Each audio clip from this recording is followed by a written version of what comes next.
Salut les investisseurs malins, j'espère que tu vas bien. Je m'appelle Gabriel Jarosson, j'analyse l'épisode 6 de la saison 4 de Qui veut être mon associé. On va regarder ensemble, est-ce que les startups valaient le coup? Est-ce qu'il fallait oui ou non y investir à partir des critères d'investissement gagnants de Léonis Investissement? Comme toujours pour démarrer, si tu ne connais pas ces critères, eh bien tu peux les télécharger, c'est entièrement gratuit, c'est dans la description. Ça sert à quoi? Eh bien ça sert à t'en resservir de ton côté quand tu veux analyser tes propres startups pour décider si oui ou non ce serait une bonne idée d'y investir. Donc c'est entièrement gratuit, c'est cadeau. On commence donc avec unbonmaillot.com, donc le premier passage d'hier soir. Qu'est-ce qu'on peut dire sur l'équipe, ces deux associés? Est-ce qu'ils sont complémentaires? Je pose toujours la question et en général on n'a pas la réponse. Ici, ça a été validé. Donc on a un ingénieur et un étudiant d'école de commerce qui a un background plutôt commercial. Donc c'est exactement ce qu'on veut pour un business en ligne. Il y a un côté technique d'un site web, d'un e-commerce, et c'est l'ingénieur qui s'en occupe. Et un côté vente, développement marketing, et c'est le commercial qui s'en occupe. Donc ici, on est vraiment sur une bonne équipe complémentaire. Ça fait plaisir de le voir et que ce soit abordé. On est sur un marché au départ que j'ai estimé assez moyen. Je me suis dit bon, les maillots, c'est vrai que moi je suis pas très maillot et peut-être pas très fan de sport. Finalement ils nous disent 20 millions vendus par an en Europe. Moi j'aime pas trop ce genre de statistiques parce que l'Europe c'est très grand et ils sont pas dans toute l'Europe, ils sont en France. Donc j'aimerais bien savoir combien sont vendus en France. Et la France, c'est une petite partie de l'Europe quand même. Donc j'étais parti sur moyen. Finalement, vu le chiffre d'affaires, dont on va parler juste ici, donc ils ont fait 4 millions d'euros de chiffre d'affaires. Donc on a une traction folle, 100 000 maillots vendus. Franchement, bravo, je m'y attendais pas du tout. Pour moi, c'était un tout petit truc. Finalement, je me suis dit, en regardant, vu le chiffre d'affaires, peut-être que le marché, il est pas si mauvais. On est capable de faire comme ça 4 millions en quelques années. C'est quand même assez impressionnant. Une monétisation très simple, on vend le maillot avec une marge à 50%.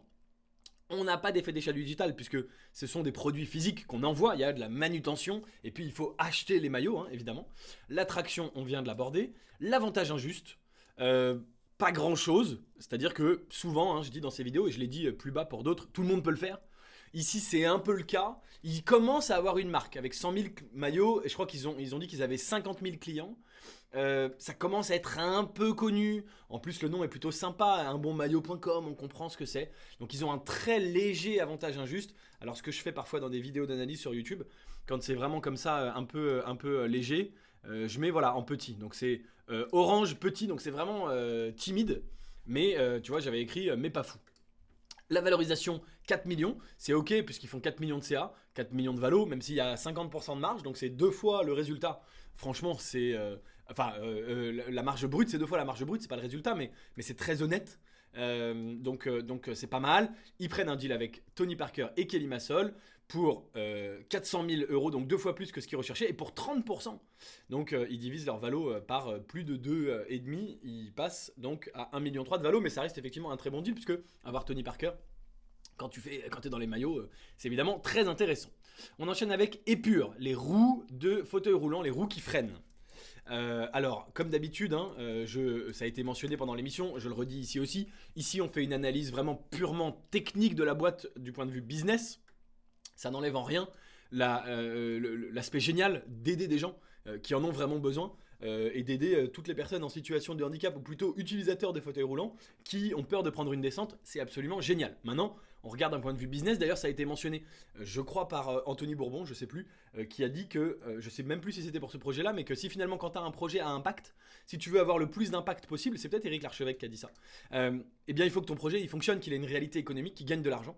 Et c'est comme ça que tu pourras avoir le plus grand impact. Donc on fait une analyse vraiment technique. On a deux associés, complémentarité, point d'interrogation. On apprend plus tard que c'est deux ingénieurs. Donc on a a priori pas une vraie complémentarité entre les deux associés.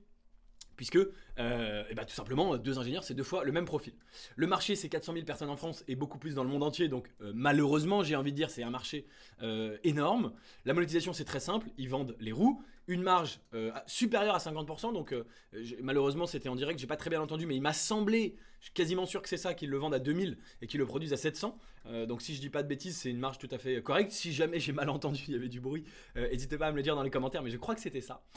On est sur un produit physique, on n'a pas les effets d'échelle du digital, et une traction que moi j'ai trouvée assez moyenne, 160 000 euros de chiffre d'affaires, qui en soi est pas mal, mais après 6 ans. Alors ils vont nous dire, c'est ce qu'ils ont dit à la télé, oui mais il y avait la R&D, ça a pris un peu de temps. Bon, ok, il y avait la R&D, mais enfin, 160 000 au bout de 6 ans, je dis souvent dans mes vidéos, regarde le chiffre d'affaires de Facebook 6 ans après sa création. C'est pas 160 000 euros, c'est des dizaines, je crois des centaines de millions. Donc c'est pas pareil que Facebook, bien sûr, il y a la R&D, etc. Mais pour l'âge de la société, ça me paraît assez peu. Une traction, c'est un chiffre d'affaires, mais on veut aussi que ça décolle vite. L'avantage injuste, oui, c'est leur technologie, c'est leurs 6 ans de R&D, leurs 300 points de vente. Donc c'est surtout la technologie en elle-même, les roues. J'allais dire, enfin, quelqu'un d'autre peut le faire, peut-être, mais enfin, leur roue, elle fonctionne, elle est mise au point, il y a quand même du boulot derrière. Et ils ont des points de vente. Donc pareil, si toi et moi demain, on se lance et qu'on fait pareil, on n'aura pas les points de vente au départ. Une valo à 5 millions que je trouve clairement trop cher par rapport au chiffre d'affaires. Et un deal avec Kelly Massol à 5 millions, donc exactement ce qu'ils avaient demandé. On enchaîne avec Palomano, c'est les espaces de jeux pour enfants avec les univers, donc avec les 3 entrepreneurs. Sont-ils complémentaires? Et je pose particulièrement la question parce qu'ils sont frères et sœurs, comme je t'ai déjà dit. On se pose la question, est-ce qu'ils se sont associés parce qu'ils sont complémentaires ou est-ce qu'ils se sont associés parce qu'ils sont frères et sœurs? Vraisemblablement, ils se sont associés parce qu'ils sont frères et sœurs. Ça doit prendre un S à frère parce qu'il y a 2 frères. Et donc, c'est dur à croire qu'ils sont parfaitement complémentaires. Ça peut arriver, ça peut être un hasard, mais c'est dur à croire. Le marché, il est évidemment suffisamment grand, il n'y a pas de problème, avec une vente du billet à l'entrée, donc pas de souci. Ils ont indiqué pendant l'émission faire 35% de marge, ce qui est trop faible pour obtenir un critère vert de ma part. Et effectivement, il y a du loyer, il y a du staff sur place, etc. C'est un lieu physique, donc il n'y a pas d'effet d'échelle du digital. Il y a un loyer, il y a du personnel, etc. Donc on n'a pas les effets d'échelle du digital. Ils ont une super traction, 2 millions de chiffre d'affaires sur 18 mois, 200 000 visiteurs. Donc franchement, canon, bravo. L'avantage injuste, il est assez limité. Pour le coup, vraiment, tout le monde peut le faire. C'est-à-dire qu'il faut trouver un local, mettre des belles peintures, des trucs inspirants de pompiers, d'avions et de machins, et des jeux pour enfants. Donc malheureusement, là, vraiment, tout le monde peut le faire. Une valorisation à 6 millions. Et j'ai écrit, tu vois, un peu cher, mais pas trop mal pour le CA. Je trouvais ça un peu limite. C'est vrai que c'était au tout début de l'émission, et puis en y repensant, 2 millions, c'est pas sur une année, c'est sur 18 mois, d'une part. Et d'autre part, ça a été abordé, je crois que c'est Anthony qui en parlait, qui dit c'est un peu une valorisation de boîte technologique. Et c'est vrai que moi, ça me choquerait pas une boîte qui fait 2 millions valorisée à 6 millions, mais là, on n'est pas du tout sur une boîte technologique. On est sur une crèche, un business très physique, très à l'ancienne, il n'y a aucune techno. Et en plus, ils font pas 2 millions de CA. En fait, ils font 1,4 million de CA, ils ont dit après, sur une année. Donc, pour le coup, c'est quand même cher. Je serais même tenté, parce qu'ils font 1,4 million et parce que c'est pas du tout une boîte technologique, mais vraiment une crèche. Enfin, une crèche, c'est pas une crèche, parce qu'une crèche, il y a des gens qui gardent ton enfant, etc. Mais juste un lieu, quoi. Je serais tenté de dire que c'est trop cher. Ils prennent un deal avec Jean-Pierre Nadir pour la même chose, 300 000 euros pour, en fait, 7%. Mais comme ils font 2% de BSPCE, ça fait quand même une valo à 6 millions et ils donnent 2% en gros gratos à Jean-Pierre. Finalement pas gratos d'ailleurs, puisque Jean-Pierre va bosser. Pour ceux que ça intéresse, les BSPCE, j'ai une vidéo là-dessus qui vous explique en détail. C'était Palomano. On enchaîne avec Meuf. Alors Meuf, à nouveau, super projet d'utilité publique. Par contre, en termes de business, il y a beaucoup de problèmes. D'ailleurs, ça a été mentionné durant l'émission. Donc là-dessus, je suis assez d'accord avec les jurys. Et il y a même, dans certains cas, des choses sur lesquelles je vais aller plus loin. Premièrement, c'est une femme seule qui monte ce projet. Alors, elle est très entourée de sa communauté, mais à la tête de la boîte, c'est une solopreneuse. Donc, critère négatif. On a un marché qui est énorme, c'est toutes les femmes au monde qui veulent se retrouver entre elles. C'est pas que les femmes à qui il est arrivé des choses désagréables, et malheureusement, même ça, ce serait, je pense, un marché suffisant, mais même des femmes qui veulent juste se retrouver entre elles pour discuter. La monétisation, alors ça, c'est terrible parce que déjà, elle n'a pas de monétisation aujourd'hui, donc c'est critère négatif. En plus, elle a dit, la fondatrice, demain, ce sera la publicité. Alors, pour ceux qui me connaissent, et si vous téléchargez mes critères d'investissement en description, vous verrez, j'en parle, la pub, c'est pas une monétisation suffisante, ça ne fonctionne pas pour tout un tas de raisons, donc c'est négatif, et du coup il n'y a même pas de marge, c'est même pas abordé, puisque il n'y a même pas de monétisation. Bon. Les effets d'échelle du digital, par contre, oui, c'est un réseau social en ligne, donc pour une fois c'est génial, et c'est là où tu comprends tout l'intérêt du critère monétisation, parce que quand on est dans un produit physique, la monétisation elle est évidente, on vend le produit physique, mais quand on est en ligne, on n'a pas toujours la monétisation, c'est pour ça que j'ai ce critère ici. Il devrait d'ailleurs peut-être techniquement arriver ici, hein. On pourrait les changer d'ordre. On fera peut-être ça la prochaine fois. Bon, peu importe. Mais parce qu'il y a les effets d'échelle du digital, alors on se dit, mais est-ce que finalement il y a de la monétisation? Bon. Donc, j'ai changé d'ordre, c'est un peu confusing, mais tout ça, on l'a vu. L'attraction, bah non, c'est pas lancé. Donc ça aussi, c'est embêtant. Elle a une super communauté. Donc on peut dire bon, il y a une communauté. Mais enfin, c'est pas lancé.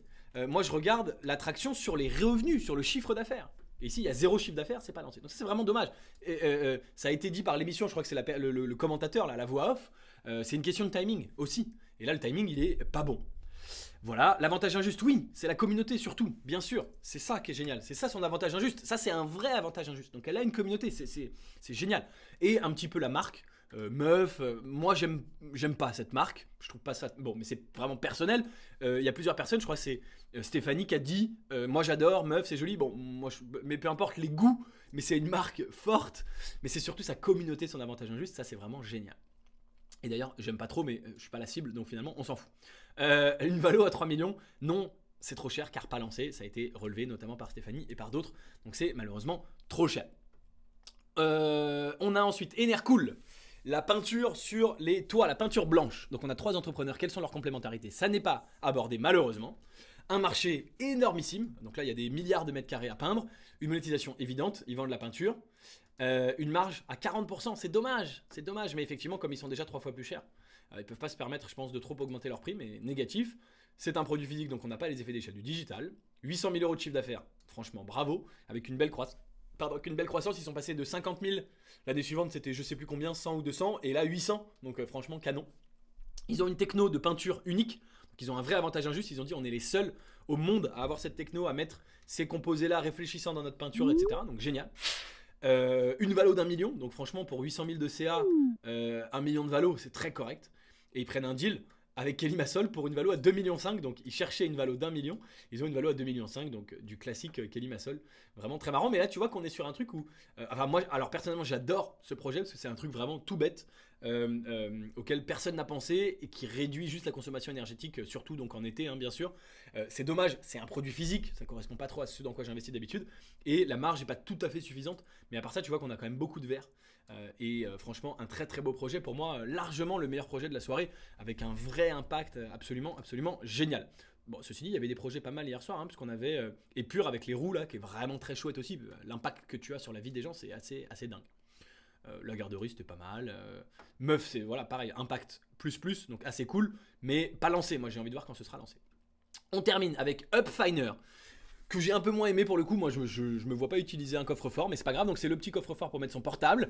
Donc on a 2 entrepreneurs, quelles sont leurs complémentarités? Point d'interrogation. Ils ont dit qu'ils étaient tous les 2 designers industriels, qui venaient tous les 2 d'une grande marque de sport, je sais pas si c'est Decathlon ou autre, et donc pareil, on se pose la question de la complémentarité, bof à mon avis, parce qu'ils sont tous les 2 ingénieurs et dessinateurs industriels, hein, si je dis pas de bêtises, je parle de mémoire, mais il me semble que c'est ça.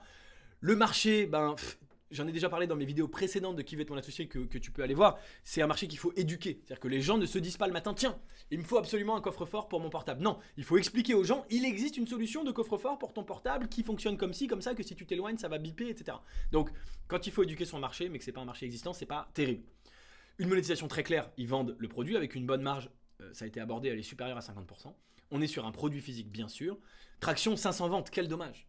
C'est-à-dire que moi, j'arrive dans ce projet et j'ai des doutes. Je me dis, moi, je serai pas trop client, ça me plaît pas trop. Mais mon avis, moi, Gabriel Jarosson, n'a entre guillemets aucune importance par rapport aux clients. S'il y a des millions de clients qui disent, mais moi, j'adore, j'achète, et ben c'est très bien. Il y a plein de trucs que moi, j'achète pas et que j'achèterai jamais, mais que les gens achètent en masse. Je sais pas, les sacs à main Louis Vuitton, par exemple. Je suis pas client, ni personne dans ma famille autour de moi, mais il y a énormément de gens qui achètent ça. Donc c'est pas parce que moi j'aime pas un produit. Bon. Donc là, moi j'étais pas très fan et j'attendais qu'ils disent on en a vendu des tonnes. Et moi j'adore dire me tromper quoi, dire moi j'aime pas mais les gens adorent, tant mieux. Ici c'est pas le cas, donc vraiment dommage. Est-ce que c'est parce que mon intuition est correcte en disant mais personne veut ça, ou simplement qu'ils ont pas réussi à le vendre assez bien? L'un ou l'autre, j'en sais rien. Mais dans les 2 cas, le résultat est le même, c'est ça qui m'importe. Il n'y a pas de chiffre d'affaires. On n'a pas vraiment d'avantage injuste, tout le monde peut le faire. Alors, il y a un peu de R&D, de techno, mais enfin, grosso modo, c'est 2 bouts de plastique que tu fermes avec un code. Pas non plus la mer à boire. D'ailleurs, on a vu Eric Larchevêque inspecter le device pendant l'émission. Eric Larchevêque, tu lui donnes ça en une après-midi, mais il te le refait le coffre-fort. Donc bon. Valorisation à 1 million, trop cher pour aussi peu de ventes, selon moi. Un peu trop cher. Ils prennent un deal avec Marc Simoncini pour une valo moitié, donc 100 000 euros pour 20% au lieu des 10% qu'ils voulaient donner, ce qui fait une valo à 500 000 euros. Et voilà pour l'épisode 6 de Qui veut être mon associé. Je crois que c'était le dernier épisode. Si c'est pas le dernier, on se retrouve la semaine prochaine. Si c'est le dernier, on se retrouve l'année prochaine pour la prochaine saison. D'ici là, bien sûr, reste abonné à la chaîne. Il y a plein de nouveaux contenus qui arrivent sur l'investissement dans les startups. Tu peux bien sûr récupérer donc mes critères d'investissement. Tu peux aussi récupérer gratuitement mon livre qui est préfacé par Xavier Niel. Dans la description, je te l'offre. Je paye le livre, tu payes les frais de port. Je te dis à très bientôt pour de prochaines vidéos. Ciao, ciao.